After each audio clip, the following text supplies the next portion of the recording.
Diálogo Franco. Oferecimento Auto Pinda. É Chevrolet em Pindamonhangaba.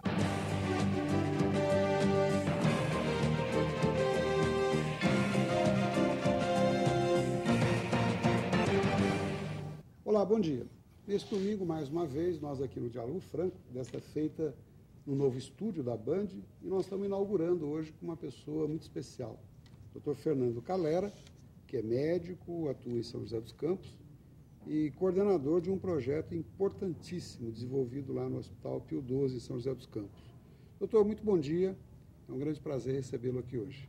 Bom dia, Carlos. O prazer é meu de participar do seu programa e poder falar um pouco desse trabalho para a nossa comunidade. Muito bom. Eu começo lhe perguntando o seguinte. O senhor, como coordenador desse projeto, que é importantíssimo, quanto à descoberta da técnica que comprova a migração de células-tronco para o tecido nervoso, o que o senhor tem a nos dizer sobre isso? O que o senhor pode nos informar? O projeto é o primeiro publicado em uma revista científica internacional que mostra esse fenômeno em seres humanos. Decorrente do trabalho de vocês, dos senhores? Decorrente desse trabalho realizado aqui na nossa região, no Vale do Paraíba. Que bom. Havia modelos experimentais em animais referindo esse fenômeno e nós somos o primeiro grupo a mostrar isso em seres humanos. Doutor, e esse reconhecimento que foi publicado nessa revista científica, como o senhor disse, é uma revista científica americana. Sim. E que, no caso, comprova pela primeira vez resultados em seres humanos. É isso que o senhor está nos transmitindo? Exato, essa é a ideia. Qual que é a importância da publicação científica em uma revista internacional? Uhum.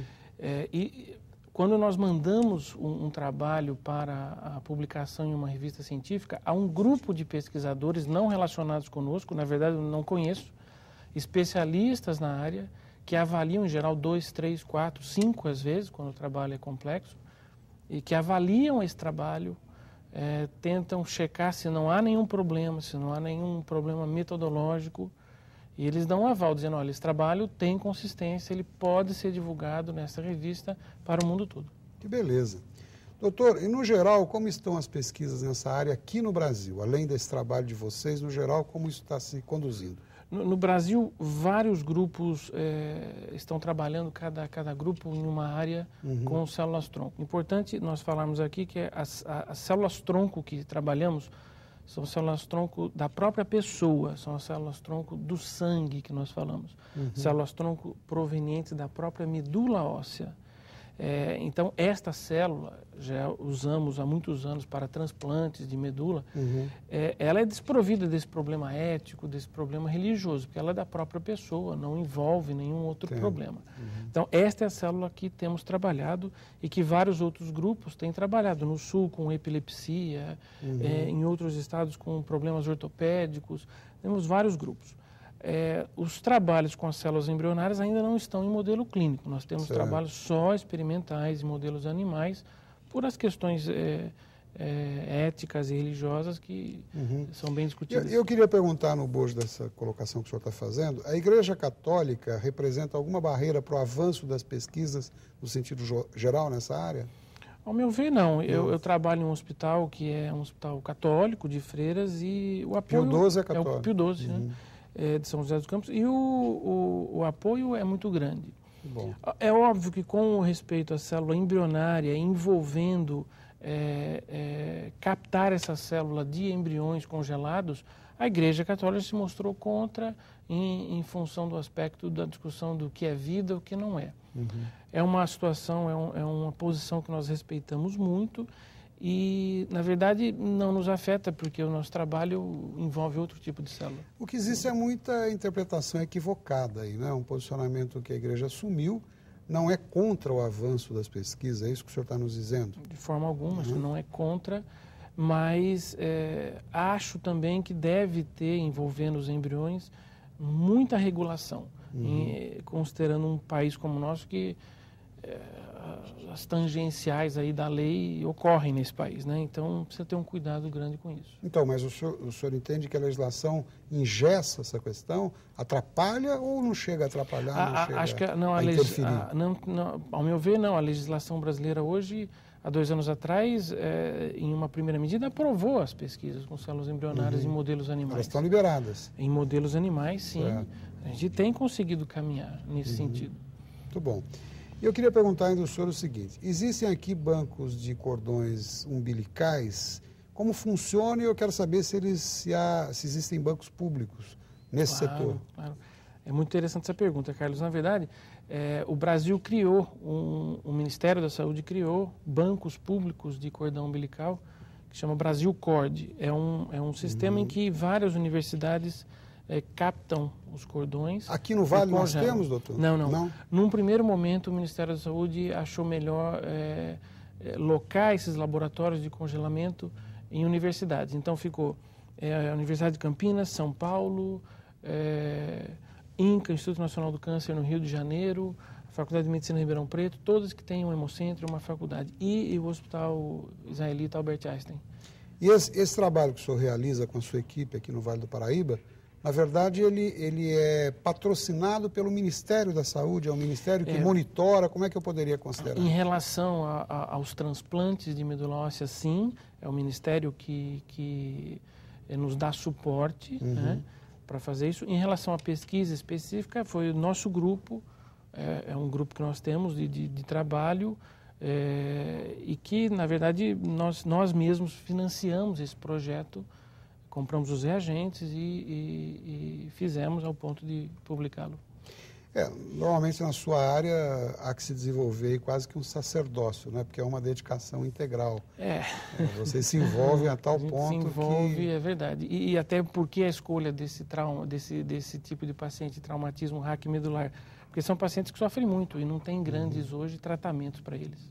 Muito bom. Nós vamos caminhar para um próximo bloco. Essa entrevista diferente e interessantíssima, é um assunto que hoje é palpitante. O doutor Fernando vai ter outras questões que vai abordar conosco. Fique com a gente, daqui a pouquinho nós estamos de volta. Até já.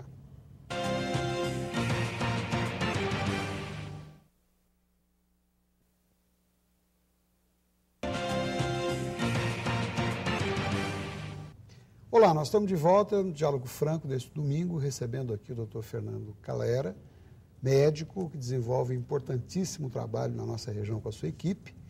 Eu quero retomar essa entrevista lhe perguntando o seguinte, como é feita a doação de medula óssea e quem pode doar, doutor? Também, Carlos, você preparou perguntas interessantes. Quem pode doar medula óssea? Quem se sente sadio.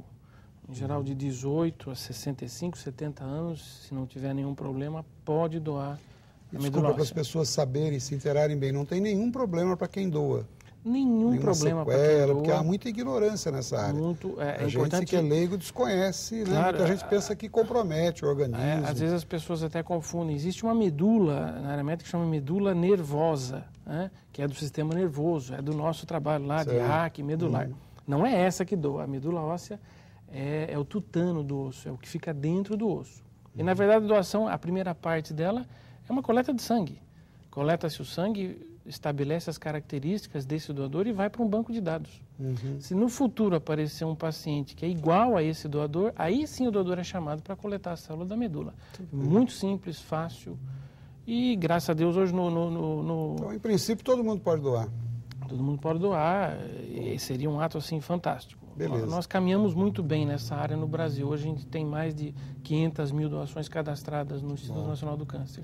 Doutor, e como o senhor prevê o futuro da medicina transpondo essas barreiras técnicas e éticas que se apresentam nesse campo de estudo aí? Como é que o senhor imagina no futuro? Onde é que nós vamos chegar? Imagina que todos esses aspectos, principalmente os técnicos de manipulação de células-tronco, fossem... nós conseguíssemos passar isso de uma maneira tranquila.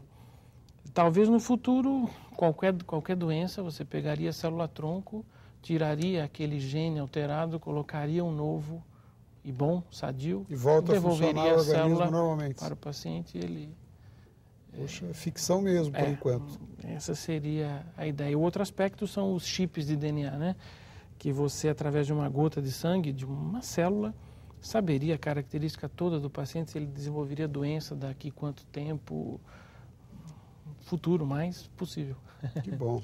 O senhor acredita nisso num tempo razoável, vamos dizer assim? Acho que a terapia com célula-tronco, mais 5 ou 10 anos, a gente deve ter grandes avanços. Que maravilha. E as recentes informações dando conta sobre clonagem de macaco, o que representam em termos de avanço nos estudos, no sentido geral? O avanço é inquestionável, Carlos. A partir do momento que nós conseguimos clonar, você manipula geneticamente a célula. Manipulou geneticamente a célula, você consegue controlar doenças. Então, estou olhando o lado bom de todo esse trabalho, que seria o controle de doenças crônico-degenerativas no futuro, né? Talvez o comércio, a exploração de seres humanos, guerra, isso é perigoso. Aliás, tudo que se avança na área científica tem os dois lados, né? Tem. O bom e o ruim. Infelizmente tem. E já existe a possibilidade de obtenção de células-tronco a partir de pele humana, doutor? Sim. Isso foi um trabalho publicado numa revista científica também muito forte. São duas revistas, uma se chama Science e outra Nature.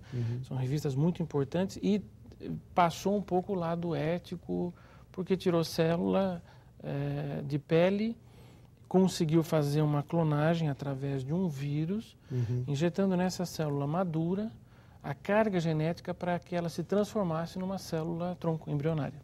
Então era uma célula jovem, adulta, e foi transformada numa célula jovem. Isso significa que nós poderíamos rejuvenescer no futuro, assim, numa transação dessa? Será caminharia no que eu falei, pensando nas doenças. Você teria uma doença Alzheimer, por exemplo, Carlos, tiraria a célula da sua pele, faria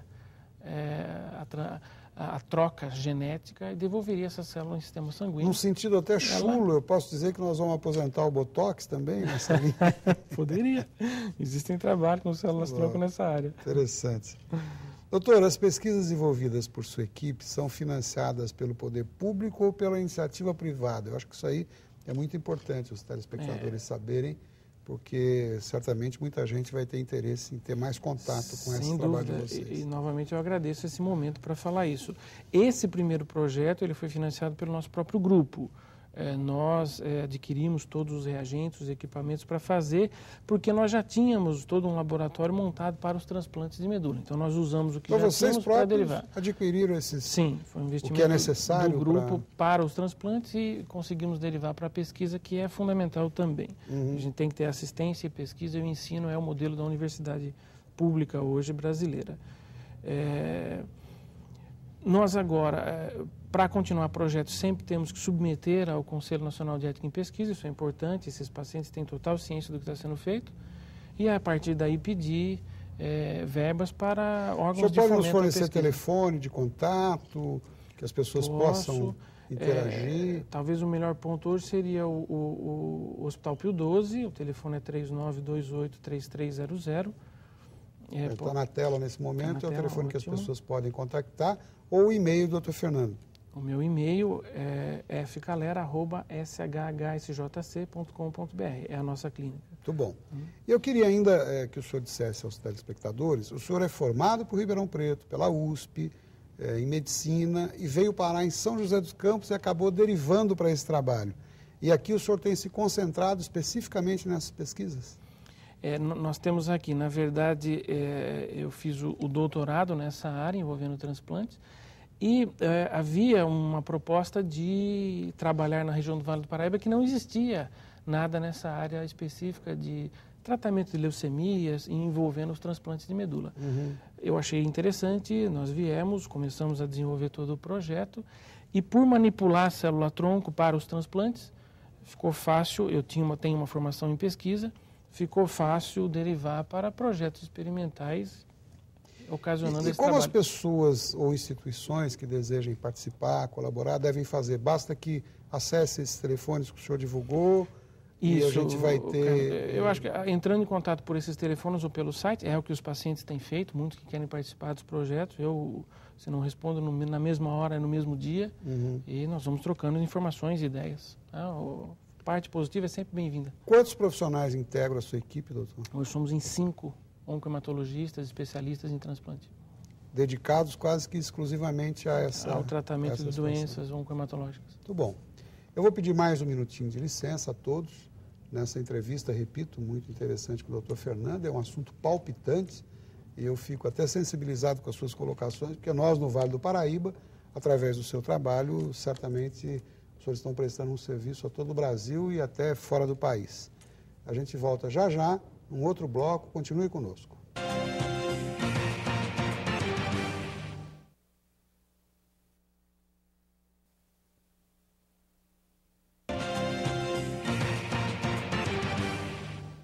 Nós estamos de volta nesse domingo, nesse diálogo franco com o Dr. Fernando Calera, e eu queria iniciar esse bloco me perguntando o seguinte, Dr. Fernando, como está o projeto desenvolvido pelos senhores entre 16 pacientes com traumatismo raquimedulares, vítimas de acidentes que perderam a força nas pernas e nos braços? Como é que está caminhando esse projeto especificamente com os 16 pacientes?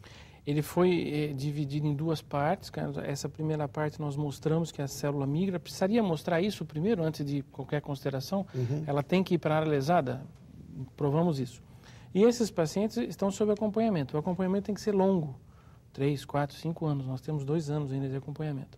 Alguns já tiveram uma melhora. Obviamente que eu fico preocupado em falar isso no ar, porque o trabalho não é nenhum milagre.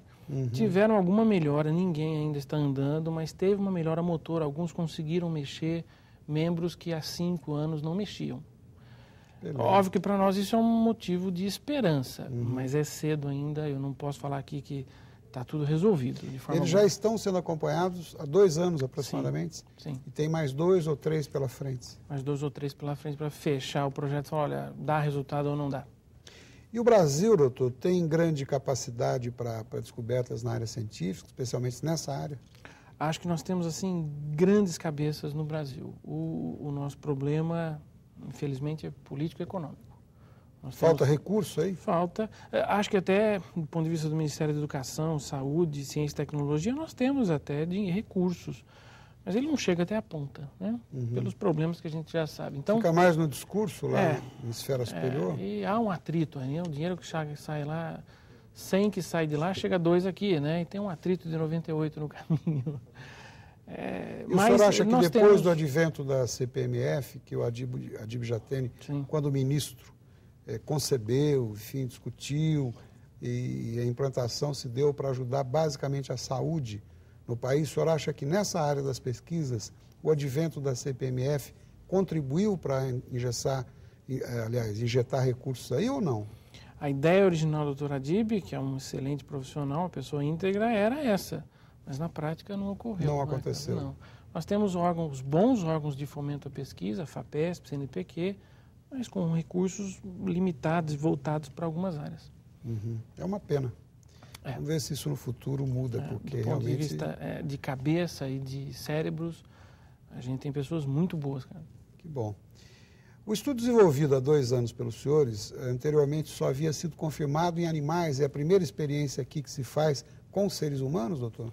Exato, Carlos. Em modelos animais, o animal dentro também de um respeito a esses animais, mas ele pode ser sacrificado, eu posso ver toda a área medular, se a célula estava ali ou não. No ser humano eu não posso fazer isso.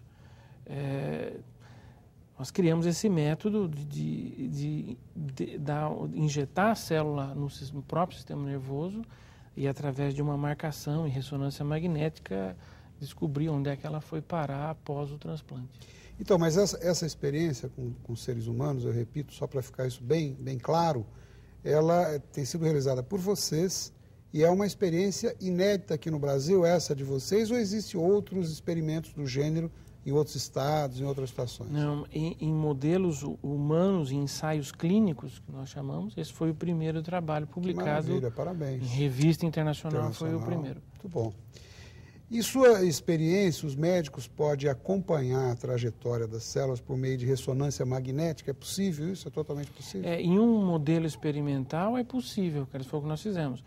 Mas essa célula tem que ser altamente manipulada por pessoas que lidam com isso, como o nosso grupo. A célula foi marcada, vamos dizer assim, ela foi incorporada com uma substância magnética. E a ressonância foi montada exclusivamente para ver essa célula. Então não é uma prática comum, eu não posso chegar num laboratório... Não seria usual, ela é dentro do trabalho de vocês que isso ocorre. Dentro de um campo experimental foi possível, mas para colocar isso numa prática corriqueira, acho que não é o momento sem ter a comprovação que isso pode dar resultado. Doutor, e a satisfação da equipe? Quer dizer, é evidente que quanto mais os senhores se envolvem mas os senhores se apaixonam pela história. Claro. A equipe como um todo está satisfeita com os resultados até aqui alcançados? Ou o senhor acha que há até uma certa frustração porque, em função da lentidão que o senhor falou que faz parte? Como é que está hoje o ânimo de vocês com isso? O ânimo é de continuar o projeto, né? Acho que temos que continuar.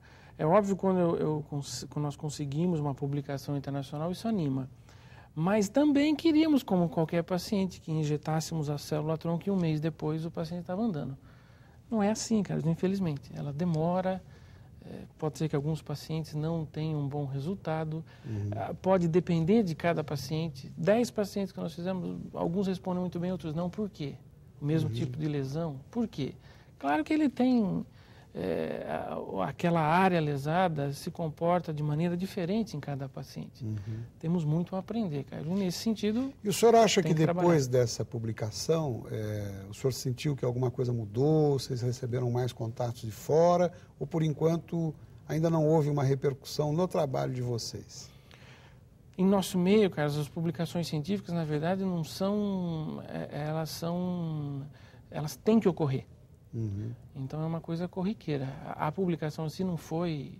Nós fomos convidados para apresentar, na Espanha, nos Estados Unidos, o projeto. Semana passada eu estive em São Paulo, num congresso de célula-tronco. Mas a publicação em si não foi... as pessoas ficaram todas da comunidade científica olhando, olha que beleza. Não, é assim, opa, ótimo, que bom, mais um trabalho sério. Mas tem muita coisa em outras áreas também que corriqueiramente estão aí acontecendo. Estão acontecendo. Né? Muito bom. Eu quero perguntar ao senhor também o seguinte, quais as maiores dificuldades que os senhores encontram no dia a dia desse magnífico trabalho? O que mais pega aí?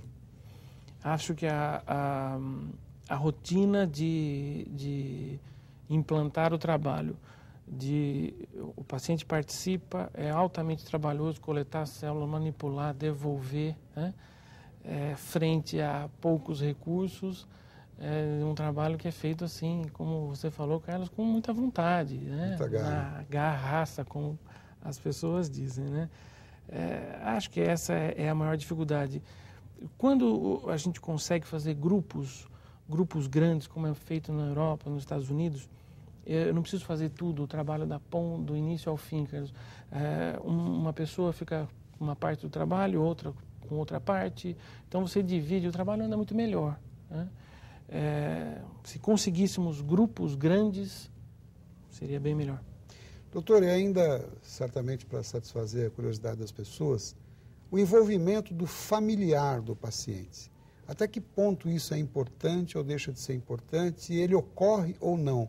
Porque a gente de fora, eu pelo menos, imagino que muitos parentes ficam tão traumatizados com uma situação vivida pelo ente querido, Claro.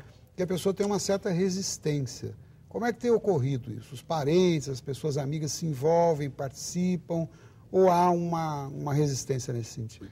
Não, Carlos, os parentes participam bastante, mesmo em famílias mais humildes, todos se ajudam para tentar melhorar a vida daquele paciente que de uma hora para outra mudou tudo, né? E o senhor aconselha esse envolvimento do familiar? Eu aconselho, eu acho Isso ajuda na recuperação? Acho importantíssimo, o paciente se sente querido, sem sombra de dúvida, é melhor. Muito bom. Doutor Fernando, nós ficaríamos aqui muito tempo conversando a respeito, o tema é palpitante, como eu disse, eu quero colocar à disposição do senhor o nosso programa, enfim, a Band está à disposição. Acho que é fundamental que esse estudo seja apoiado. Agradeço muito a sua atenção e os segundos finais que nós temos aí ficam à sua disposição para as suas despedidas. Obrigado, Carlos. Eu que agradeço o convite de poder falar desse singelo aí trabalho para a comunidade e rapidamente dizer, se nesse trabalho, nós fomos algum agente de mudança na nossa comunidade, acho que todo mundo pode oferecer alguma coisa. Se todos forem agentes de mudança, certamente a nossa sociedade vai ficar melhor. Muito bom. Mais uma vez, muito obrigado. Um bom domingo, Carlos. a todos. Eu agradeço a audiência, a atenção. Até o próximo domingo, se Deus quiser.